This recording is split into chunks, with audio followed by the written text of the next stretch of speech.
Anemia dan tekanan darah rendah atau hipotensi itu berbeda ya. Walaupun gejalanya mirip bahkan hampir sama, tapi sebenarnya beda banget. Makanya orang-orang sering ketukar antara anemia dan tekanan darah rendah. Anemia adalah kondisi di mana kadar hemoglobin atau kadar Hb atau kadar sel darah merah di tubuh kita itu rendah, sehingga suplai oksigen ke jaringan menjadi berkurang.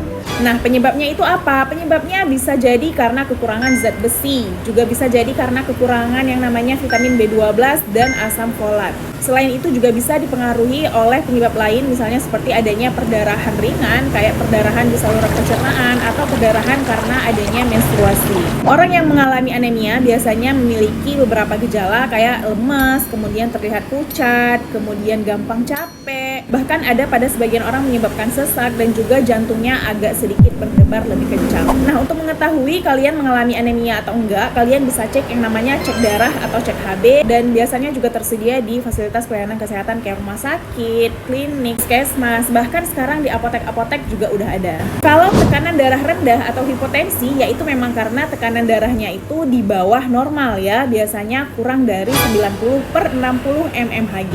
Kalau hipotensi atau tekanan darah rendah, penyebabnya bisa jadi karena dehidrasi, kemudian karena kurangnya asupan makanan, bisa juga karena adanya efek samping obat, dan juga ada gangguan jantung atau pada hormon. Nah, kalau gejalanya nih agak sedikit beda kayak anemia. Kalau hipotensi atau tekanan darah rendah, itu gejalanya biasanya pusing, terutama saat kita berdiri. Kemudian pandangan juga berkunang-kunang, bahkan ada pada sebagian orang sampai keluar keringat dingin, mual, bahkan bisa sampai pingsan. Kalau mau tahu tekanan darahnya itu kurang atau normal, kalian bisa cek dengan alat yang namanya tensimeter, baik yang digital maupun yang manual. Nah, kalau untuk obat-obat misalnya kayak neurobion, sangobion, etabion, hufabion, kalian bisa konsumsi itu di saat kalian memang kekurangan Hb ya, atau hemoglobin. Tapi kalau misalnya tekanan darah kalian rendah, kalian nggak perlu minum suplemen tambah darah. Jadi pertanyaannya sekarang,